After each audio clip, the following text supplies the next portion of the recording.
I explored GTA 6's entire mapping project in 3D, and let me tell you, you are not ready for how massive GTA 6 actually is. Before we get into the video, a huge shout out goes out to the mapping project as well as the entire mapping community that put so much effort into making this project a reality. You folks are absolute gigachads, and I honestly can't thank you enough for all the work you've done up until this point. Now, without further ado, let's get straight into it, shall we? Now first up, we obviously have the Keys, and honestly this area alone already looks insanely impressive in terms of size, just based on me hovering over it like this. Now on the left side we have Key West, which very recently was still speculated to be Sundown in game, but was recently moved to the northernmost part of the map above Mount Calaga. This part of the map honestly intrigues me the most, as I really want to see how Key West will look in game when everything is said and done, especially as we don't really know a single thing about the in-game Key West at this point. Now next to Key West we have the Naval Air Station, which is located on the Airport Key and was inspired by the real-life location of Boca Chica Key, which also features a naval air station. Next to it we have the Bahia Honda Key, which as of now doesn't have an in-game name, but scattered around the area we can see where certain shots from the trailers come from, as well as where certain in-game screenshots were taken. Now moving further up we have Jason's starting location, which is Key Lento, and one extremely interesting thing to note here is that there's a lot of different points of interest here, which does suggest that this area will be a frequent visit for our main protagonists. Now heading over to Vice City we can see a few other keys along the way, with both the Grassrivers and Hamlet aka Homestead in the background. A crazy thing to note here is that the speed at which I'm moving this camera is 3 times the speed at which the normal air vehicles will be traveling, which I will get to in a short bit. From this perspective, Vice City looks absolutely packed, and I honestly can't wait to see how it will feel when explored on foot. Now moving on to the Grassrivers region will be home to both Hamlet as well as the Watson Bay area, and quite honestly this area to me seems like the one where some of the craziest things will be happening. Similarly to the swamp area in RDR 2, I think we might have some creepy Easter eggs and nods to the Nightfolk itself. Now moving further up, I have to say that the size of Vice City International Airport is absolutely crazy.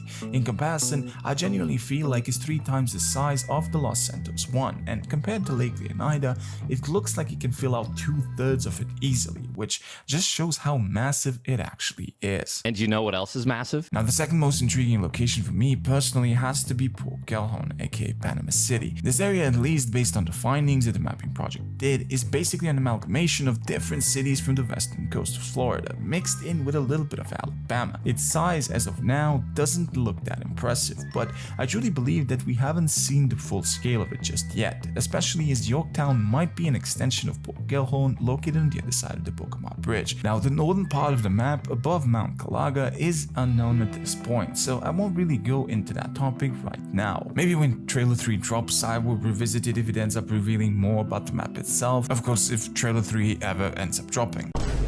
Switching over to the gaming mode on this project, we can actually explore the map using a makeshift plane that even Icarus would be jealous of. Starting off in the Port Gellhorn area and turning a bit north, we can see how much potential the northern path actually holds, as it can easily fit another smaller sized city on top. Now if we turn around and head towards Port Gellhorn, we can actually see that its size most likely will be closer to 1/3 of Vice City, which if true is still huge, as Vice City on its own is almost 4 times the size of the entire Liberty City map from GTA 4. Now moving on from Port Gellhorn, we can see how insanely big the Grassrivers will be, as they stretch almost from the outer city limits of Port Gellhorn all the way to the Keys. Now as stated previously, this area to me is extremely interesting due to both Watson Bay as well as Hamlet and its close proximity to the Leonida State Prison. Hell, I can already imagine the potential for GTA Online if there ends up being a prison break heist in it again. I mean, just imagine if you're able to escape into the Keys, ride off with a boat, or even hide within the Grassrivers themselves. That will make for such a good heist, man. And hopefully this time without the bug where the guy you're trying to break out is stuck on one spot while you're getting slimed by cops.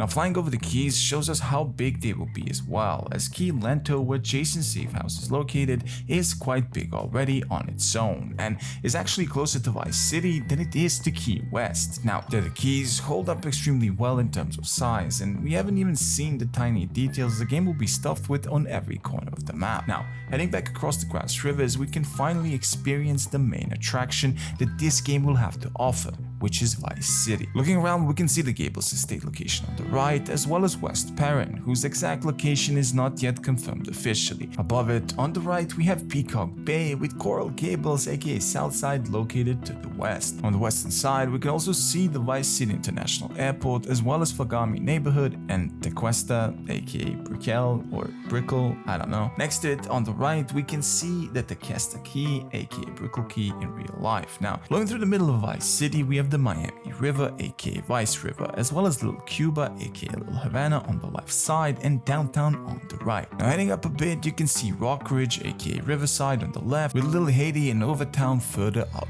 north. Taking a turn to the right and heading over to Vice Beach, we can see Watson Island, Starfish Island, we can see the Ferry Island, as well as the Vice City port. And if we fly over the Ocean Beach area, we can actually see how enormous this area alone will end up being, especially with the verticality that Rockstar seems to be focusing on this time around. Now, north of Vice City, there really isn't that much except Lake Leonida and Ambrosia, which seems like it will be just a sandy shores type of spot where our protagonists will end up at some point in the game's story. And looking at the promotional shots for Ambrosia, it's quite likely that our protagonists will end up fighting some bikers in this particular area. Now, I have to say that I do not know if the aircrafts in the game will actually have the same type of speed as this one, but let's just assume that they do, at least the medium and smaller ones like the Crop Duster. This means that the time it takes to actually fly around the map is anywhere between 10 to 15 minutes, as in the footage that you see here, I spent almost 2 entire minutes flying over Port Gellhorn, 2 entire minutes flying from Port Gellhorn to the Grassrivers and Watson Bay, 2.5 minutes from Hamlet to Key West, and almost 3 minutes from Key West to the outskirts of Vice City. Now, I will just say this, holy f***ing shit, we are not ready for how huge this game is going to be. Starting from the area around Port Gellhorn and doing a full circle around the map in this makeshift plane felt as if it was a never-ending journey. And yes, I know that this might not be accurate speed-wise to what we will get in the final game, but it's still insane to me that we are able to explore this map in this way before the official release. Either way, I absolutely loved this little expedition and I hope that you guys did as well. If you want to try this out for yourself, consider joining the mapping Discord or download the 3D mapping project via the link in my description. Now, let me know if you think GTA will end up being even bigger than we expect, or will Rockstar cut down on the size to include more detail overall? Let me know your thoughts in the comments below. Thank you for taking time to watch this video, and a big thank you to all the 2,170 people that ended up subscribing. You folks are the best. If you guys haven't already, please make sure to hit that like button and of course subscribe so that good luck follows you on your future adventures. Stay silly, keep badging, and I'll see you all in the next one. Peace.